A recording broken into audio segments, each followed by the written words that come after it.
This is Carl at National RV Detroit. I'm going to walk you through this 2024 Flagstaff Micro Lite, model number 25 SRK, rear kitchen. So this is not a floor plan or a sales video, it's a how-to video. I'm just going to show you some of the features and how they work, okay? So, you have power stabilizers here, as you can see. This switch controls both rears. There'll be another one for the front. Here we have a port for a coiled sprayer that comes with the trailer. Got a quick connect there. Two outside speakers, of course. It's got a power awning with LED strip. Here, you get a griddle that comes with the trailer. It hangs right on this rail, and then you get it's got an LP hose, a rubber hose with quick connects on it, and you connect it to the back of the griddle and then plug it in down here at the quick connect, okay? Alrighty. You also have a TV bracket. You get the other half of the bracket that you can put on a TV, hang it out here. You got signal out here, plus power. You also get a utility table that hangs next to it. Of course, you have a front door for the bedroom. These are your front stabilizer switches, or switch. Now, you can see you've got the large crank, right, which is a standard crank. Then you have the smaller one here. The small is for the power tongue jack. If your power tongue jack happens to ever fail, you can pull this rubber plug, put that crank on there, and crank it manually, so you can always get yourself out of trouble. Alright. You have a deep cycle marine battery. You can add another one if you choose to. Just run it. You just wire it so it's... on the inside of the lid there'll be a drawing for you, but you want to wire it so the output stays 12 volt DC. You're just doubling the storage capacity, okay? 2 LP tanks, which are full. Excuse me. And it's got an automatic changeover regulator. Down here, if you can see that, there's a quick connect for the battery, so you can shut it off and turn it on right there. Makes it real simple. This little hookup we saw over here, I think we saw it here, yeah. This is just in case you wanted to purchase. It's pre-wired for this solar kit that you would use as basically a battery charger. And it's just a portable kit. It would plug in right here. It's made by Go Power, which is now I think owned by Dometic. So Go Power Dometic. So that's if you're interested. It's pre-wired for that. Excuse me. Your docking light here. Pass-through storage. There's your metal utility table I told you about. This is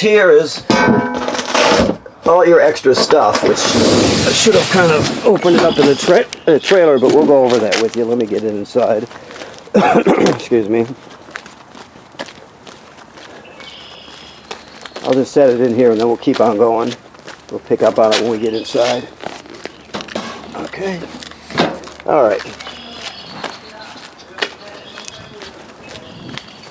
So, you have your water area here. This is your city water hookup right here. It's the most common way to get water to the trailer. You just hook the hose on there, turn it on, and you're all set. Now, if you're camping someplace that doesn't have city water, you can pre-fill your freshwater tank right here, fill it up, and then use the onboard water pump in the trailer to pump the water. I'll show you where the switch for that is when we get inside. But the bottom line is, if you have city water hookup, you don't have to worry about the tank or the pump. But if you don't have city water, you can pre-fill your tank and then pump the water out of the tank. All the plumbing works just like you've got city water. You're just pumping it out of the tank. Okay. This is for antifreeze for winterizing. This one here is your black tank flush. So after you dump your black tank down here, you see you got your black tank, and then you have your gray tank. Black is toilet water and waste. Gray is sink and shower water. Just make sure you leave the valve open, like it states on the sticker here. Leave the black tank valve open. Hook the hose up, turn it on, it'll spray out the inside of your black tank, clean it out really well, clean off the sensors, that sort of thing, okay? Cable and satellite through here. Alright. Let's go a little farther. This is just storage in here. Your power cord is going to be in that black bag that I just put in the trailer, but this is our shore cord here. Here's your other valve here, okay? You got two hookups. You also have a ladder, which makes it easy to inspect the roof. Manufacturer states every 60 to 90 days you want to inspect the roof, make sure there's no damage by, low branches or by road debris. Make sure there's no separating or cracking at the caulking, at the sealant where maybe water could get through. Odds are you'll go up for years and look at it, but you'll never have to do anything. But you just don't know. That's why somebody needs to take a look at it every 60, 90 days to make sure that everything's in good shape. You're protecting your investment. It should be part of your regular maintenance. Okay. This is just your vent for your range hood. If you're going to be running the range hood, just push those 2 tabs till that baffle flaps freely, and that way you're venting to the outside. If you're not venting to the outside, you can just keep it snapped shut if you're traveling or in storage, whatever. All right. Your water heater is here. This water heater runs on LP gas. You see, you got a gas burner here. It also runs on a 110 AC. You got a heating element behind this cover here. So the switches are inside the trailer. I'll show you those when we get in there. And then, of course, your drain plug is here. It's got an anode rod attached to it. Right now, this is in camping mode, and the water heater is filled because this trailer has been de-winterized and set into camping mode, so it's good for the summer. Just remember, if you ever drain your water tank, your hot water tank, make sure you refill it before you turn it on, or you'll damage it. So you always want to make sure there's water in there before you turn it on. Okay? Like I said, I'll show you the switches when we get inside. All right. There's a housing there for a backup camera. This is pre-wired for a Furrion backup camera kit, in case you're interested in that. We sell them here. You can get them elsewhere. The main thing is, though, if you get one, get the correct kit that fits that housing. Okay? That's made by Furrion. Let me just look a little farther down here. Okay. All right. So let's go inside.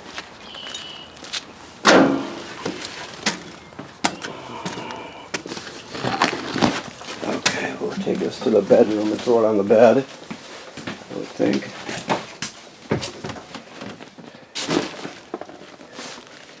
Let me find some light switches here.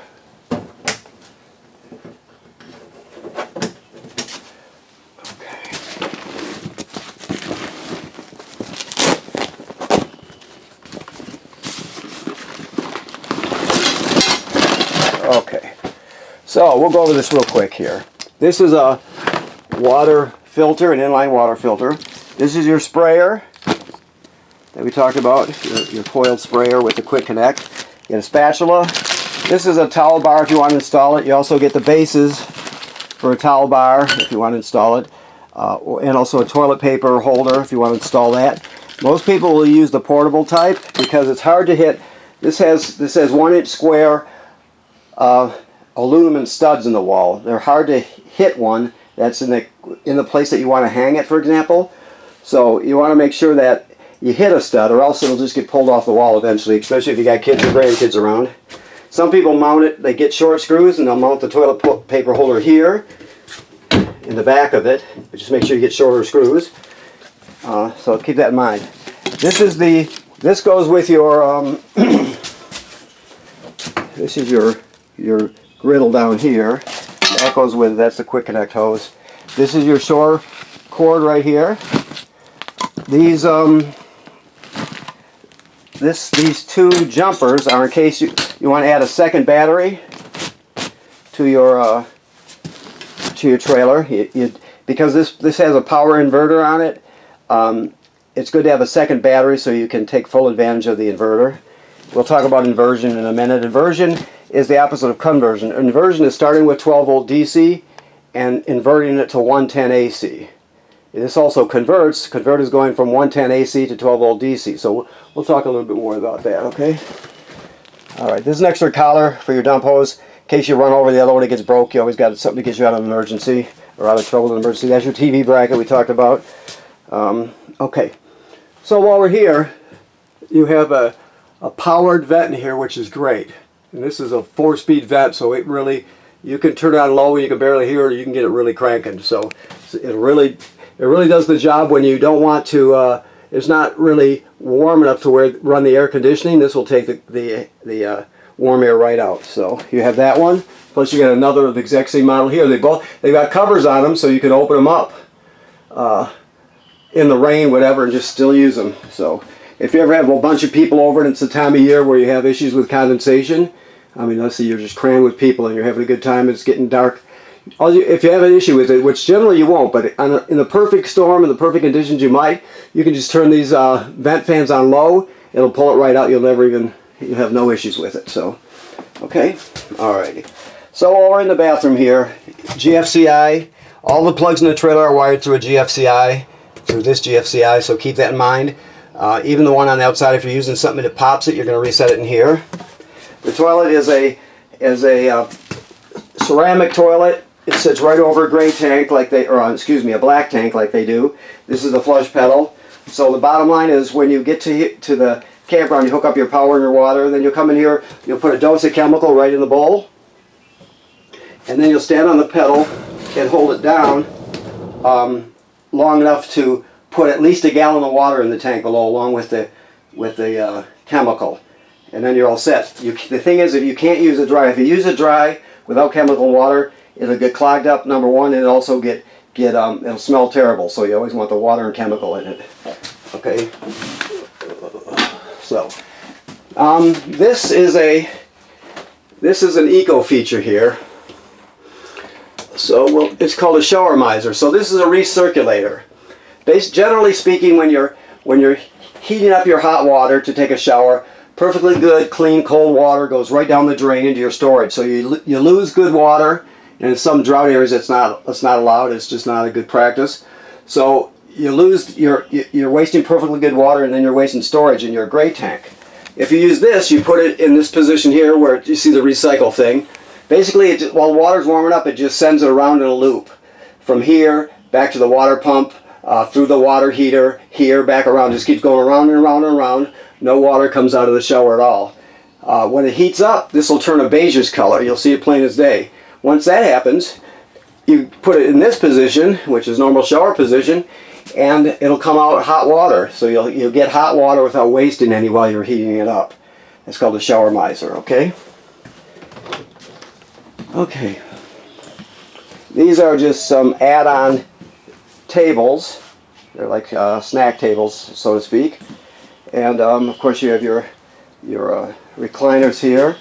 You have your booth. Now this is down. Obviously you can bring it up it's good to have it down when you're traveling, but you can bring it up and turn it into a regular table, or you can use this for a bed when you need to. You just take the back cushions off, put them in there and fill in the space, and you've got an extra bed to sleep. Of course your TV is not just a TV, it's also got, let's see, this one I believe has FM radio, it has Bluetooth, and 2 speaker zones. So inside and outside zones, A and B I think it is in this one, and FM radio, and also Bluetooth, so you can stream from your phone or tablet to the TV.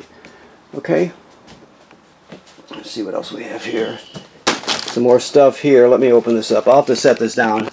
Bear with me a second.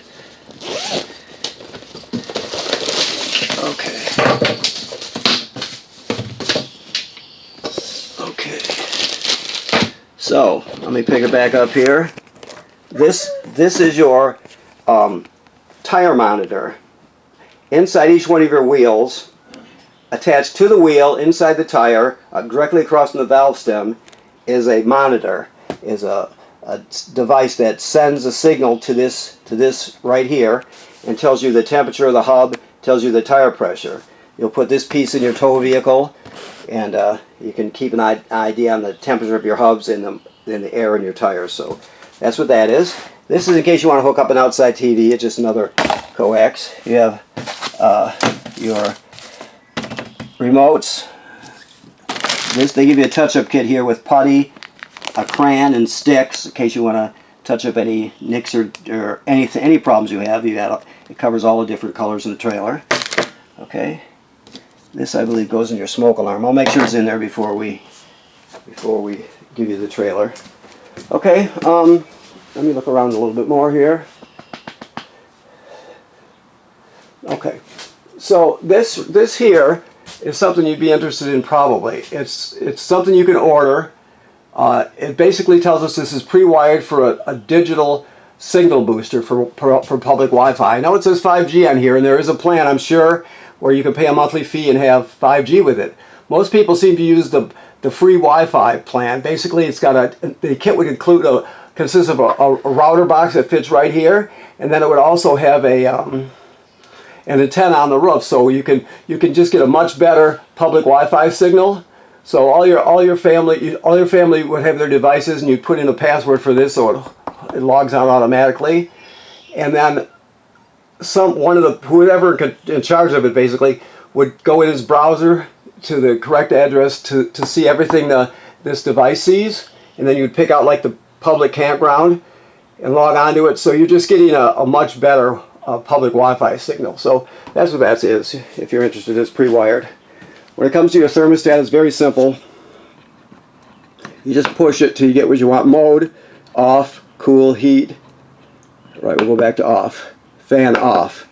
And then your temperature. So basically you'll select the mode of heating or cooling or what have you, and then you'll select fan speed if it's pertinent. I mean, like basically the LP furnace just it's always the same speed, so it wouldn't give you any options. But when it comes to the air conditioning, you have a low, high, auto, that sort of thing. So you can pick that out there.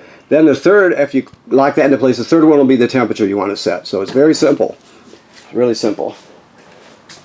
Okay, so let's see what else here. This is the power converter right here. So this converts AC to DC power. So let's see here. When you're plugged into public or when you're plugged into campground power, you'll get 110 AC at these circuit breakers. These are just like you'd see at home. Then they're all labeled here, right? So this is your distribution panel right here. Then the power is converted to 12 volt DC, right? So you have 12 volt circuit breakers here, and they're all labeled. So that's where the 12 volt comes from. Also, it's a battery tender, so it'll sense how much energy your battery has, and as long as you're plugged into shore power, it'll send as many amps necessary to keep your battery charged, or batteries, depending on how many you have. So keep that in mind. When you're pulling down the road, your tow vehicle will charge your batteries. When you're plugged into shore power, this charges your batteries, okay? While we're down here, this is your carbon monoxide LP gas detector. It should always be green like it is. If not, get it serviced. It's obviously very important. Okay. So, let me get the lights going here. I'm sorry. Okay. So, this is your solar controller. It'll give you 3 different screens, but the most important screen is coming up here in a second. It's this one right here. It's telling us there's 14.2 volts DC in the system, right? So that's good to know. And the second number on there, 3.6 amps, is telling us that we're gaining 3.6 amps from the sun. The sunlight's being converted to DC electricity, and 3.6 amps are being stored in the battery. So those are the 2 numbers you really want. The other ones, it has a temperature, and it tells you the total voltage that's coming from it. But the one with the double numbers is the screen that you use the most, and it's like I said, it's telling you the amount of voltage in the system, DC voltage, and how much you're gaining from the sun. Now, if it just flashes a code and it doesn't respond, it's generally telling you that there's no room left for storage in the battery. So as soon as the amperage drops in the battery, then you'll see the screens go back to normal. It won't convert sunlight if there's no place to store it. Okay. Alrighty. So when it comes to the control panel, you have your 2 slide outs here, of course. Then you have your awning here. You can see it's very simple. Never leave it out unattended. If you're not going to be at the campsite, roll it in. All the lights are on. This connect is for the app. You have an app that you can use with this. Everything has an app, just about. Right now the water pump's on. Remember, the water pump's used to pump water from the fresh water tank if you don't have city water. It's also used to winterize the trailer. Your water heater to light it on gas is right here. To turn on the electric heating element is right there. Never run the water heater without water in it, right? And then the tank heaters are heating pads that are on all the holding tanks, so you can extend your camping season longer in the, you can stay out longer in the fall and go out earlier in the spring with it. So because it heats your tank so they won't freeze. Okay, and then you have all your levels here, your battery charge, and then right now you've got water in the fresh water tank because we just prepped it, but you can see it right there. It's pretty self-evident. Okay, so this up here is your solar controller and charge controller. Okay, all right. So let's move back here. See what I forgot to tell you about, if anything. Yeah. So I mentioned inversion, right? Okay. So that brings us here. This is the controller for the inverter. Now remember I told you over there the converter converts AC to DC power. Well, with this inverter, it takes your battery, it takes 12 volt DC from your batteries, and it inverts it to 110 AC and then send it to your receptacles. The idea is, I'm just going to shut this down now. You hold it for a few seconds to shut it down. There's no reason to invert power if you're not going to use it, so you just run it when you need to. But what it does, it sends 110 AC to your receptacles basically. So as we look around for a receptacle, I think I should be easier to find than one than that, but come on, Carl, right here. So basically the receptacles are inverted, so it's going to send 12 volt, it's going to take 12 volt DC, invert it to 110 AC and send it to your receptacles. Therefore you can run a small appliance. Let's say you're out in the middle of nowhere and you have plenty of DC power, your solar panel's going and everything's good, but you have like an electric coffee pot that runs on 110 AC or another kitchen device or something, right? You could always still plug it in. You turn the inverter on and it takes your 12 volts DC, turns it into 110 AC, and you can still use it. So that's what the inverter is for. You can't use it for large things, like you can't run the microwave with the inverter or the air conditioner with the inverter, but small appliances, no problem. Okay, let's see what else. This is your range hood vent fan right there. Here, cranking up there. If you're going to be running that fan, you want the baffle open and flapping freely outside. It has a light. Your microwave works like any other microwave. Thing to remember about this, you have to depress these burners. You have to depress the knob or it won't light. A lot of people forget about this, so remember, I can't do it with, maybe I can do it with one hand this way. You go like this, you go to high, then you depress it, and then you spark it. You can see it lit there. Still depress, hold it for a few minutes to heat it up, and then you're good. But if you just turn it, it will not light. You have to depress it. It's a safety device, obviously. So keep that in mind. This is the sparker. You turn it clockwise. These three are for burners. This is the oven here. So the oven has a pilot light that's at the bottom all the way to the back. I don't know if we can see it. Yeah, you can see it sparking back there. So what you do is you go to the picture of the flame. You depress the oven knob, hold it in while you're lighting it, spark it till you see the pilot light down here. After it lights, you still hold it in for 10 or 15 seconds to heat up the thermocouple, then you'll go to operating temperature and it'll cycle as the oven does. When you shut it off, the flame goes out, so does the pilot light. So you have to relight the pilot light each time you use the oven. You also have light here and oven light there. Alrighty. Keys are hanging here. I think we've covered it. Let me look around here. I think we're in good shape. So, you know, there are a few more things to learn about. You'll have to sort of pick it up as you go. But other than that, everything is pretty simple. There'll be some storage under the bed also. Okay. All right. So I want to thank you for purchasing your trailer here at National RV Detroit.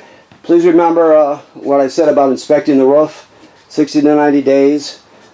Just to stay ahead of any potential issues. You don't know what's happening up there unless you look, so make sure you do that. And right now this trailer is in camping mode, so all the antifreeze has been purged out, replaced with fresh water. The water heater is in camping mode. The valves on the back are in camping mode, and you're all set for the summer. Do not run the water heater without water in it, okay? Thank you.